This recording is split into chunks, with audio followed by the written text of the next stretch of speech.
So we'll start out with an emotional video. So be prepared. Let's have it a little loud. Inside your heart, know it's wrong. There's no excuse for animal abuse.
Was hier passiert ist in Hamburg, da muss man echt dabei gewesen sein. Ich bin beeindruckt. Unglaublich und ehrlich gesagt, ich sage in jedem Video, jeder Regen fängt mit einem Tropfen an. Das ist sowas von Monsun.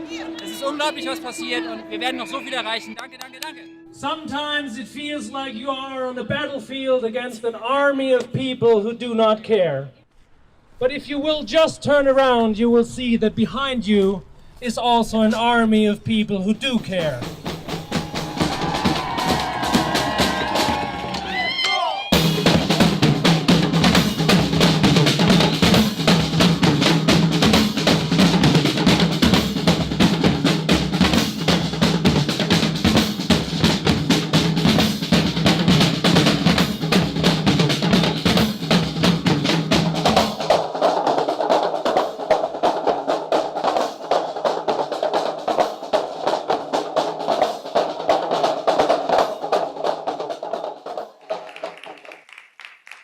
Okay, thank you. Yeah, that was our last year's event. And our talk today is about this event and this year's event. And we want to show you what our priorities were in organizing these things. And one important point is to have a good team. And you see 3 of us here, but actually we're 4. Andreas is unfortunately sick today, so he won't be able to join the IARC this year.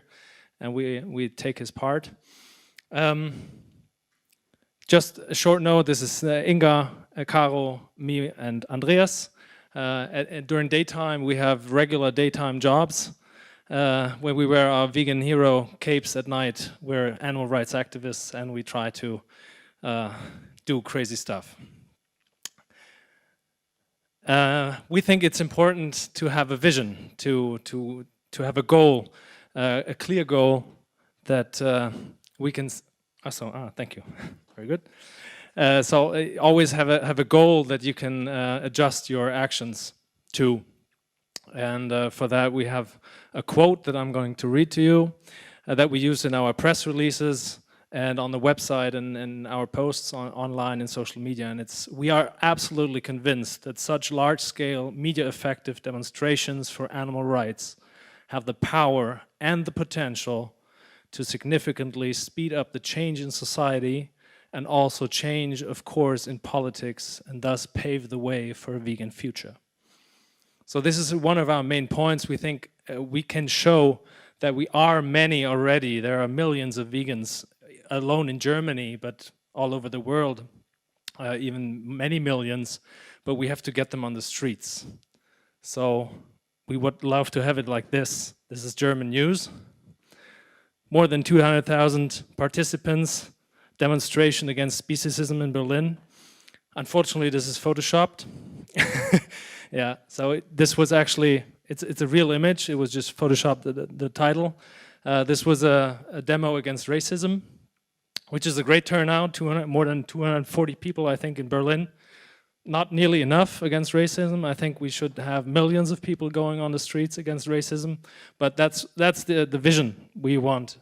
That's the vision we have, to have this in the news all over the place.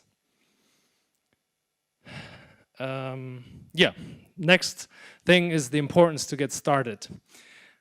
I don't know how many, well, mostly here in the audience, people are already active, otherwise probably they wouldn't be here at the IARC, but at other occasions where we give this talk or we give talks, some people are just recently became vegan, recently became active, or thinking about becoming active. And the most important step is to get going, to do something. Like, of course, you have to think about what to do, but to get going is important. So in the photo you see Caro and me, who got active starting in 2014. It's a first info booth in Hamburg. I think we had like 5 conversations that day. Well, it was a start, but we soon had the idea, okay, we have to think bigger. What can we do? Such an info booth is nice, and we started having more conversations and more info booth, but we wanted to do something big, so that's where we started to think big. And we chose World Vegan Day, which is, of course, November 1st. And we thought about a flash mob. Let's do a flash mob with signs, holding signs up, I'm vegan because, and everybody incognito have this sign, and then on a sign of a whistle, everybody gets out their sign and shows, and everybody, all the people from Hamburg walk through these signs. So that was our idea. And I'm the number cruncher in the team, and I said, okay, well, let's see, 5 million people in and around Hamburg, 1% vegan in Germany, that makes 50,000 people. I was optimistic, I was a brand new vegan, 50,000 people, let's say, okay, let's be modest, 1%.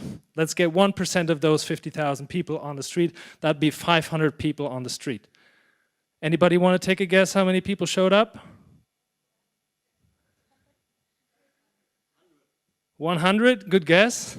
Well, in our mind, it was like this. First year, 500, 1%. Next year, 3,000. And within 5 years, we get those 50,000 on the street. I was very optimistic to do this. As it turned out, first year, 50.1% of those vegans. But as you can see, the following years didn't really grow exponentially. So yeah, in peak year, we had 100 participants. Looked pretty nice.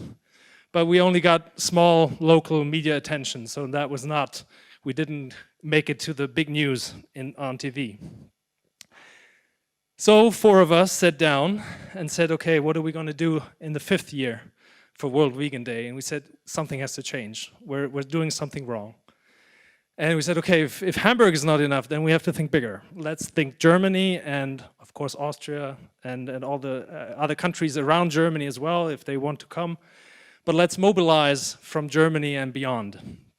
And that's when we realized, before we were active in Albert Schweitzer Foundation, and then that's when we realized, okay, we have to give ourselves a new name, even though that nobody knows, but we have to start out something new to be independent in our decisions, in our, in everything to be independent, and that's how we founded the Tierrechtsaktivistenbu, the Animal Rights Activists Alliance.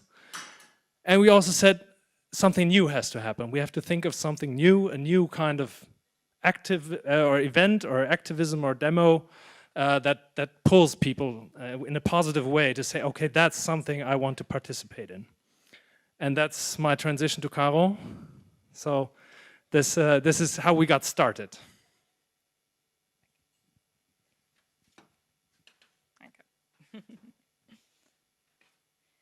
Yeah, thank you. And you already said it, we wanted to think big, and that's also the title of this talk. So we thought we need to create something new. And first of all, to think big, this is also what we always thought about. You have to try the impossible to achieve the possible. And that's something we definitely believe in. And for us, we said we want a new concept, and we thought of something else to do besides the flash mob, because that didn't quite work out well. So you saw the video at the beginning. This is actually what happened then. We created the event, which is called Hand in Hand für Tierrechte. It's hand in hand for animal rights, basically, and it turned out to be a 3-part event, basically, with a human chain around the Alster, which you see over there on the right. It's the kind of a lake within the city center of Hamburg, and we thought it would be cool to do something new, something that would have probably not have been done before for animal rights, and we thought the human chains would be a good thing to do. So, and when we organized that, we thought we also need kind of an info mile where all the organizations could be there and show what they do, what they offer, and talk to people, because there's thousands of people on a Saturday in Hamburg city. So that was one part of the event, and then also we wanted to end this with a demo march around the city. And yeah, it actually kind of turned out pretty well, because we were 3,000 plus participants, and at the end, what you saw in the video. So yeah, that was great, and we kind of realized that it's good if we try to mobilize other people, just not in Hamburg, just nationwide, and also from Austria and Switzerland. And yeah, the next thing, of course, we kind of enjoyed that and we thought that's great, but let's do something else as well. And the next idea, originally we wanted to, when we thought about doing something big for World Vegan Day, we wanted to organize the Animal Rights March in Hamburg.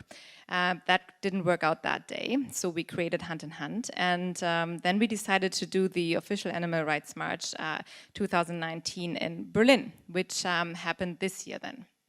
And this also turned out really well. It was just said at our introduction. It happened 2 weeks ago in Berlin, and this time we managed to get 5,600 people on the street.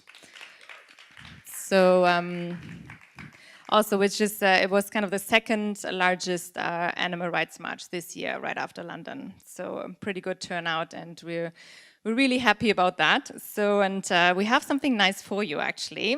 We wanted to show you the official video of the Animal Rights March. It was just released an hour ago on Facebook, and this is kind of the first sneak preview that you get here right now. Yeah.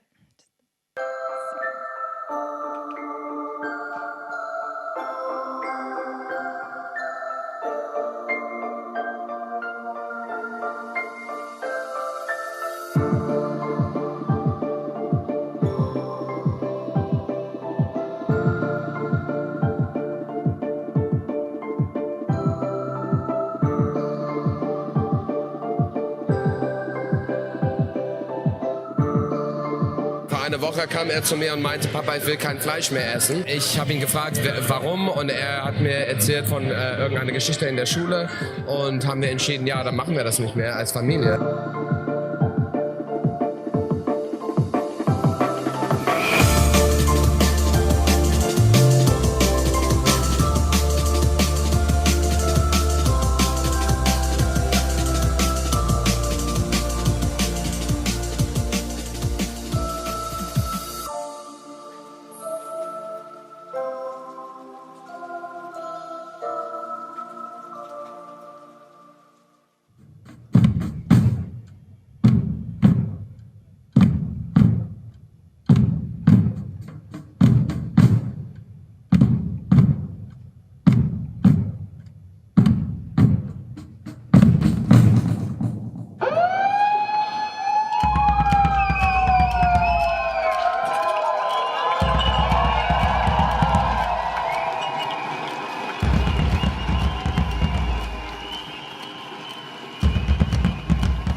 Yes, thank you very much. We're really excited about these numbers, and of course we hope it's growing.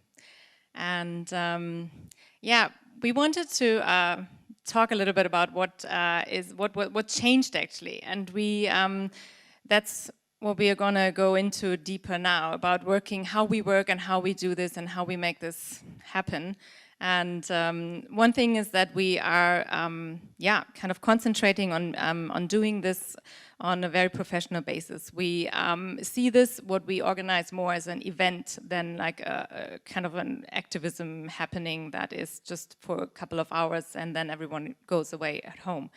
We think of it as a whole package, and all of us, we're very different, the four of us, but we all have a business background, and we try to approach it this way, and we try to implement our talents that we have, like organizational, leadership, management qualities, and that we bring into this event. And we're still no organization, we're still just like 4 people who organize this, and for Hand in Hand we were actually 6 plus the designer. And but we still, like, we're very committed, and we try to think very goal-oriented and make strategic decisions. For example, when we organized the Animal Rights March in Berlin, of course, the 3 of us are from Hamburg, Andreas is from Stuttgart, and we thought, well, we should do this, and we decided to do it in Berlin because it's a bit inconvenient for us to do it in a city where we're not at home, but we thought it's the best decision for for the movement, for the march, because it is the largest kind of vegan capital in Germany, and it was parallel to the summer festival that we had in Berlin that weekend. So we knew there were a lot of people around already, and that made us make that decision. Also, whenever we think of something, we need to decide. We always think about what's best for the cause and not what's our personal preference. Yes, also, we try to be very transparent. We have values and disclaimer that we use, and we want to, that everyone is aware of why we take decisions, why we do certain things certain ways. We use social media. Inga is going to talk about that later a little bit, a lot to kind of tell people why we think certain ways, why we make certain decisions, and we have a transparency post that we had after Hand in Hand, where we kind of openly posted every single penny that was donated to us, where it went, so what we spend it on. And so we want to be really clear about what we do and why we do it. Also, reflection is a very important thing for us. We think it's really important to be self-reflective, to always question what we do, if it's the right thing to do. And we discuss everything in the group, like everything.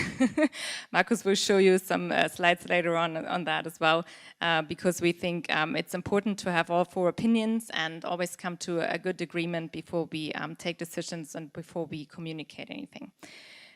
Feedback is very important to us as well. We always take it super seriously if other groups or other people approach us, ask us about certain things. We always try to be very open-minded and considerate, and also it happens that we change our way we think about certain things. Yeah, we're always open to new topics as well, and we'll try to stick with the movement, and we also try to see what's going on around us and do make smart decisions as well in regards to that. Yeah, so we keep on learning and we stay open-minded. Also, it's very important to build kind of a resilience. You know that in this movement there's also issues with people always, not everyone likes what you do. People try to convince you to do things differently. And for us it was really important to understand that what we do, that the way we do it, that we decided on that, and that we want to stick to that. And that we have a good way of doing things in our point of view. And yeah, and also if something doesn't work out, we are not shy to admit that and to change our way. Also, we had a post which is klare Kante, how we called it. It's our values and our positioning very clear. and we said we clearly distance ourselves not only from speciesism, but from all racism, sexism, anti-Semitism, homophobia, and any other form of discrimination, are non-partisan and independent. And we also stand for openness, tolerance, a peaceful coexistence, and speak out expressly for animal rights, the preservation of nature, as well as the vegan way of life as expression and the necessity of a civilized society. This is our baseline, and this is something that is not negotiable for us. And everything within those lines, we try to be very inclusive and very open-minded. That's another topic we really, which is very important to us, inclusion. And we try to do, to include other languages for the RM. I don't know if you saw it on the leaflet before. We had 5 languages on the leaflet to make people aware of what's happening, when it's happening. We had T-shirts that are in 5 languages. And we had a mobilization video with sign language, and also had a sign language translator on site for the event, for the march. Yeah, I think that's it. One more thing is maybe our motto is hand in hand, like we called the first event was hand in hand for Tierrechte, for animal rights, and but that is also what we're trying to live. So we're trying to unite organizations to work with everyone together. It's just our wish that we can kind of unite the movement and hope that everyone will be on the same page with us, so we can get a lot of people on the street and unite basically for the issue. Thank you. Inga? Hi, I'm always very excited to be on stage and talk about our work, so bear with me if I'm starting to stutter or anything. So, yeah, the importance of a brand. We created a brand accidentally, actually. Because we have such a professional approach, we had a designer doing all the logo work for us. He's actually here. Stefan is sitting in the first row. Thank you, Stefan, for everything.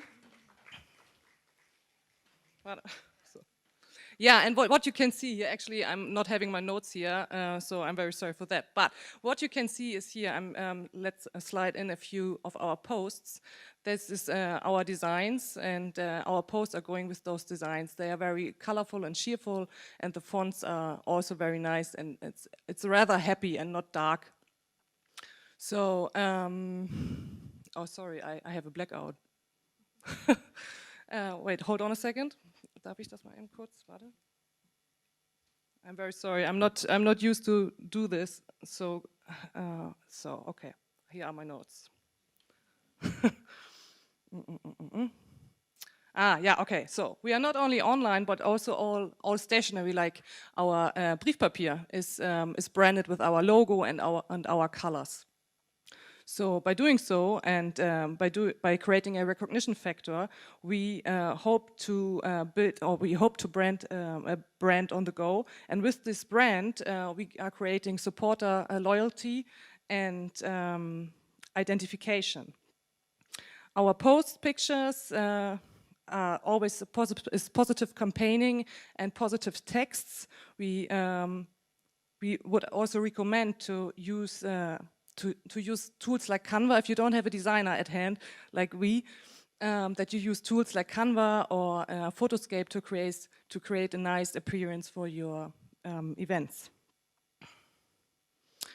So now I have to multitask. So, okay, as you can see, these are our designs for a few posts, and what we realized and what the feedback was for us is that people or the vegan community, especially newly vegans, really liked our appearance, because it is not as dark as many other organizations post stuff. They can identify with it because it seems to be happy, but still on point. Our texts are always on point, but the designs are happy. So click, click, click, click, click. So we have a very straight social media strategy, I would say, because we really plan when we post and what we post and where we post it. We use the Facebook analysis tools for that and Instagram analysis tools. So this is why we never post at the weekend most of the time. We always post around 4:30 during the week or later at night at 9 o'clock, because our audience, our followers, are not online weekends. They are online when they have Feierabend and drive home. Then they have a look on their mobile phone and go to Facebook and see our posts. If we would post in the morning or on a Saturday morning, the recognition of our posts and the reach would be different. So we would really recommend that everyone who's publishing on Facebook is using those tools to see when to post, to reach most of the people. So there I have a question. Who of you is organizing animal rights events? Great. And how many of you do publish on Facebook? And how many of you were frustrated because not as many people attended as you wished? Yeah, we had the same, but actually on our first event, Hand in Hand für Tierrechte, we were very, very lucky that already 3,000 people attended. Yeah, we were so happy, really, I can't imagine. So we have a strategy for every platform. You see the logo of Facebook there and Instagram. We are on Twitter just for a month now or something. We have a YouTube channel, and we use Facebook, for example, for all informational posts, especially in the event. We post lots of information about the event, and on our Facebook page, we add other information that might interest other people.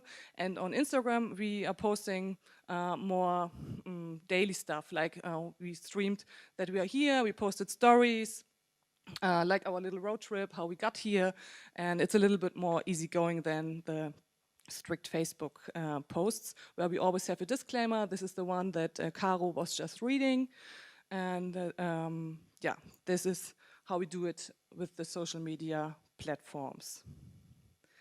But social media is online, and online is not everything, and the most people who are following us online are already vegans or newly vegans or animal rights activists. So you really have to, or we really did have a look at the offline world as well, because everything we do, this whole work, and when I see those videos, it's so emotional to see how this work of so many months manifests in this event. It's so great, but this is not what we are not doing it for the vegans. We are not doing events by vegans for vegans. We are creating events for not yet vegans.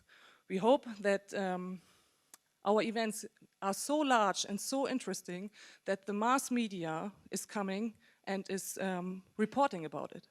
That, like Hand in Hand für Tierrechte, actually the DPA, Deutsche Presseagentur, called us and said, hey, is it right that you are doing an event at the Hamburger Binnenalster? And I was on the phone like, yeah. And they asked me a few questions, and then this article published through all main German newspapers, which was amazing. So this is the goal. We want that all not yet vegans, we call them not yet vegans because we believe everyone will be vegan someday, that all the not yet vegans are sitting at home on their couch, watching television, watching the news, and they see a demonstration about animal rights, that they see in the newspaper an article about animal rights and veganism, that they are listening to the radio and there's a talk about animal rights. So this is why we are not only using social media, but also very different other tools for online and offline.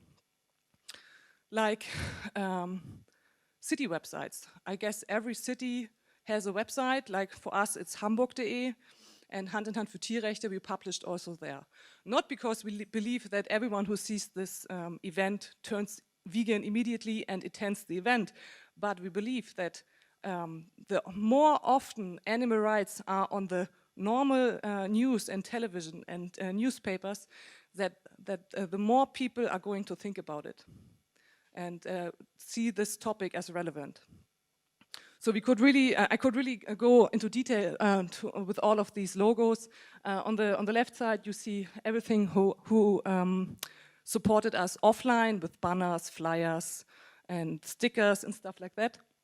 And on the right side, you see Presseportal, which is a professional press release agency, which we used for the official Animal Rights March this year.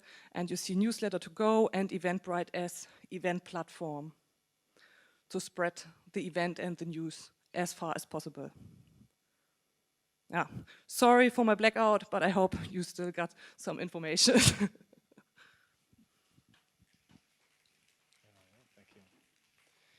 Yeah, another point is the importance of networking, and that's why we're all here, I assume. So please take the opportunity here. If this is who's the first time here? Who's the first IARC? Wow. Last year that question was asked, and I saw as many hands as now. So something is wrong if people do not return. We have to stay in the movement, stay here, and come next year, bring in more people. We need to grow. So use this opportunity to network. We believe that networking was one key element of our success of the two animal rights events, because we have been active for several years and we have been networking for several years. If we had started out as unknown Tierrechtsaktivistenbündnis and wrote emails to info@proveg.org, let's say, then nobody would have replied. Because we're unknown, they get hundreds of emails per day. So there's no chance. So what really saved us is our networking work. It's work networking. Yeah, it's also work because you have to get out there, you have to start the conversation, you have to find a topic to talk about. But that really saved us because we were already in touch with so many people. We knew someone personally at some organization here and some organization there, and we were able to ask them for their support. Could you please share our event? Can you include it in your newsletter? Can you post about it? Can you share our posts? Can you tell your activists from your organization to participate? Can you help us out with technical stuff? Can you help us out with financial problems? Can you help us with missing volunteers? We need some volunteers. So networking is really essential. We, as Tierrechtsaktivistenbündnis, we try to participate in other events and other movements events. So obviously vegan events, of course, we try to go there. We try to be present just as we are here now to get the networking going. But we also support, for example, Fridays for Future. We've been to Fridays for Future and we had a talk there on the connection of veganism and extinction or a climate catastrophe. We went to the Christopher Street Day in Hamburg and supported them for the issues. We are here at the IARC, so I think this is a good opportunity not only to network, thank you, so not only network but show support. Go there and show that you support their cause, and also for visibility, as I said. Yeah, here you can see from Hand in Hand. This is a screenshot from the Hand in Hand video. We had the info booth on the main street, main shopping street in downtown Hamburg, and we had 20 animal rights organizations have an info booth right in the middle of Hamburg, and that was the result of years of networking that we got this support. The importance of communication. Yeah, Caro already said it. Communication is as important as networking, I think. We have so many communication channels, I can't even count them.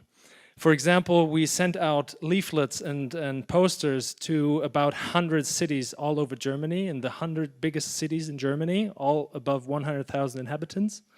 And we created a chat, a Facebook chat, with each of the helpers in that city who were going to distribute the leaflets. So that alone was 100 different chats with people from those cities. We had chats with the media team that we created, that we had for the photographers and the filmers. We had chats with the musical acts which were going to play at the Animal Rights March. We had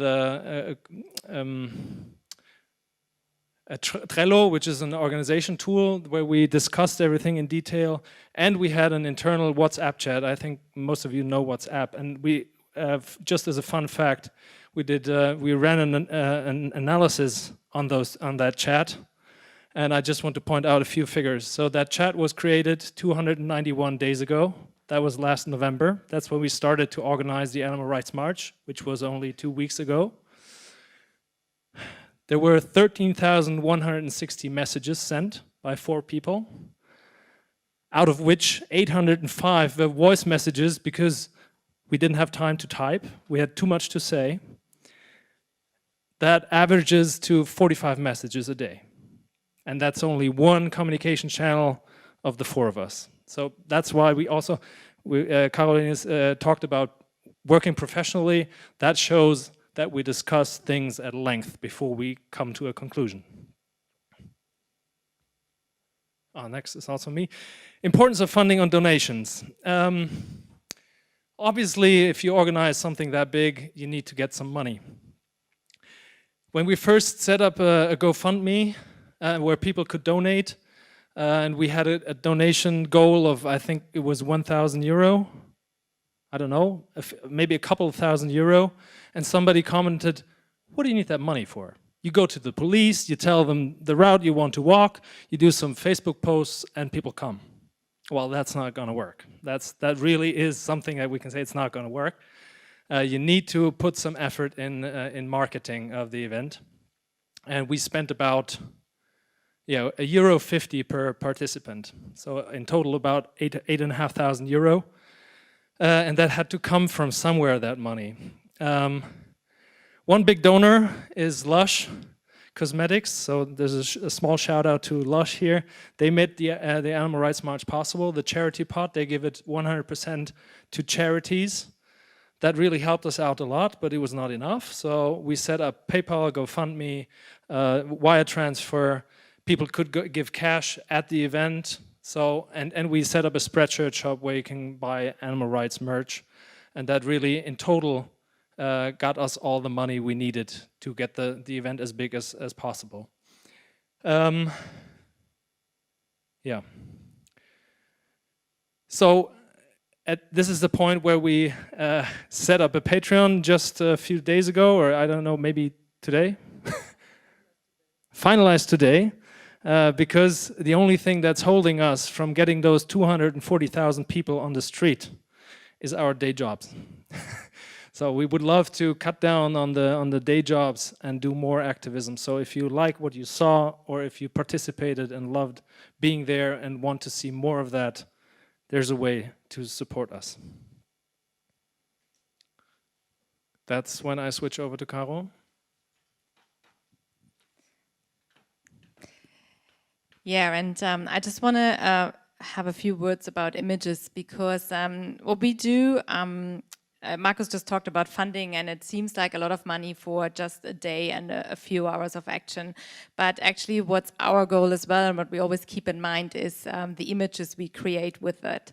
And so that is actually what we think is really important, that you have in mind what you can create with an event like this, which is long-lasting. And we have we think it's a really powerful tool, and if you use it wisely, it brings a big value for your event and for everything you did. And we just want to give a few tips or say what we did, because we gave a lot of thought to this, and we realized after the first event that it's really, it makes a lot of sense to have a good team, to have a good media team. So what Markus said, we had a whole team of, I think, 7 people who just did photography and videography for us, and we advised them. So if you have people, tell them what you want them to do, tell them what you want them to picture. We had, for example, at the RM in Berlin, we had one person up on top of the TV tower to take pictures from there. We asked them to take group pictures, single pictures. We knew we wanted a video at the end, because that's what gets also the most attention on social media later on, and you can watch this years and years later, and it's actually something that is really motivating to people. We ourselves, like me personally, also always get a lot of motivation out of videos that I see from other people uniting and going, you know, that makes me keep on going. So we think that it's a really powerful tool that we should all use wisely, and be sure to make a really good plan and yeah, communicate specifically with what you need and what you want, and plan your post-production also already before the event. And also, we have the same thing with the volunteers. That's also very important. We just talked about the 4 of us, but actually, of course, there were a lot more people that made this possible. We had lots of great volunteers at both events, and what's really important there also. What Marco said, the network. If you have people around you that you can rely on, you know that they're going to be there for you, make sure you ask them in time if they can help. Also, we communicated very openly on Facebook month before that we need volunteers, and if people want to commit, that we would love them to join a community group. So we created a community page on Facebook, or a group where people could join and get all the information. We also call people. If you plan an event and you don't have enough volunteers, call people you know you want to have there, because that makes a big difference. If you just send out mass messages, it doesn't really work. So if you call them, send them a direct message, it helps a lot. Also here as well, clear communication is really important. We had a guideline of for the Animal Rights March with a 10-page, I think, guideline for helpers, and because we wrote down what we expect them to do, what we want them to do, what we hope they would do. So and that helped everyone actually to have a good understanding of what is going to happen. Also, start communicating early, and use your chats and do personal briefings as well. But if you're in the city, like in Hamburg, we did a briefing a week before for helpers. That way, you also, you know, make them feel good. They have the feeling they're engaged. They know what's going on, and also very important, the day of the event, you know, plan enough time for really good briefings so they know what's going on and what is expected of them. And also ask for their feedback, very important as well, and listen to their suggestions, because those people are always experts, or they attended a lot of other events and they might know more than you think. So, and they also feel very appreciated if you ask them later what they thought, if they have any recommendations, how we could do it better. And that's always a good way of communication as well. And never forget to think, of course, thank the people that help you out.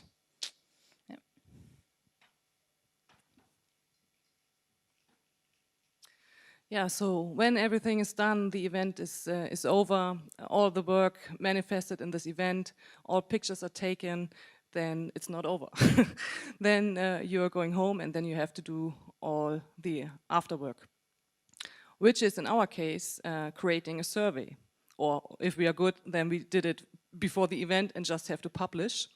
And this is what we do after each event. After Hand in Hand für Tierrechte, we did it, and also now after the official Animal Rights March. We use SurveyMonkey for that, and asking all participants how they liked the event and if they have suggestions to make it even better. Here you can see 3 questions we asked, just like how they found out. This is a very important question for us, because we wanted to know, like at Hand in Hand für Tierrechte and now at the second event, if all the print material that we are paying and sending all over Germany, if it pays out. And as you can see, most of the people are finding us on Facebook. Then it's their friends who are telling them about the event, and then it's already flyers and posters. So, and then the other question here, if the people would have found us without print material, clearly answer is yes. Of course, they are not the people in this survey who found us through print material and are not online and do not receive the link for the survey. but it's a good picture to get how many people already found us through the flyers or the leaflets and then went online to see more information. And here's another question about the demo signs. I guess you saw them in the video, the turquoise Schilder. Yeah, signs, the Turkish signs with the animal rights now and Tierrechte jetzt, compassion for all claims on it. And this was new at this event that we created them and gave them to the people for 10 euros. Deposit, thank you, for 10 euros deposit, and to hold them up during the march. And afterwards we wanted to know, was it a good idea or not? Should we printed more or should we print more? And what's the deal with that? So this question really helped us to give us an answer. How many people liked the signs, borrowed a sign, wanted to have a sign but didn't get one, and so on. So we would recommend to do such a survey every time to find out what you can improve so that next time more people come. And it's also building a community because you include the people into your decisions, and that feels good for most of us. The power of our next event. Hand in Hand für Tierrechte, you saw the video, we are doing it again. Next year in Hamburg, May 2nd, we're trying to get there 2 lakes in Hamburg, a smaller one and a bigger one. For the smaller one, we needed 1,500 people and we were 3,000. For the bigger lake, we would need around 8,000 people, right? So we strive for 8,000 people. You can find all information on social media, of course, and on our website. Yeah, just said it, 2nd of May. Will be the same event, human chain, info booth, and demo through city. Go for it. Come to Hamburg. Hamburg is a beautiful city. Genau, Social Media Übung. Haben wir die Zeit? Ja. Do you want to do a social media Übung exercise with me? So if so, and you're on social media, on Facebook, then it would be great if you would take your mobile phone out. Mm-hmm. And then you go on Facebook. Then you type in Hand in Hand für Tierrechte. Then you should find an event which is called Hand in Hand für Tierrechte 2.0. Click on that. And click Going. And share, yeah, Tony, good recommendation. If you can't attend, or if you are attending, or doesn't matter what, please share the event that most of your friends are getting to know this event and will come as well.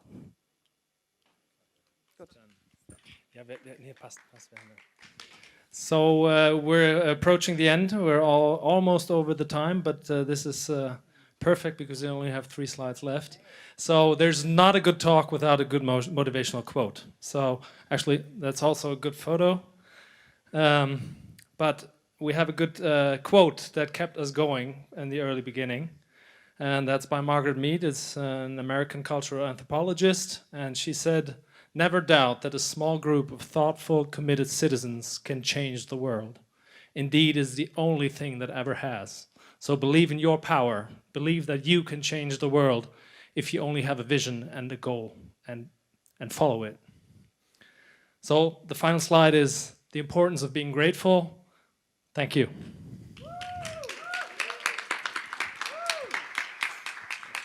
Thank you.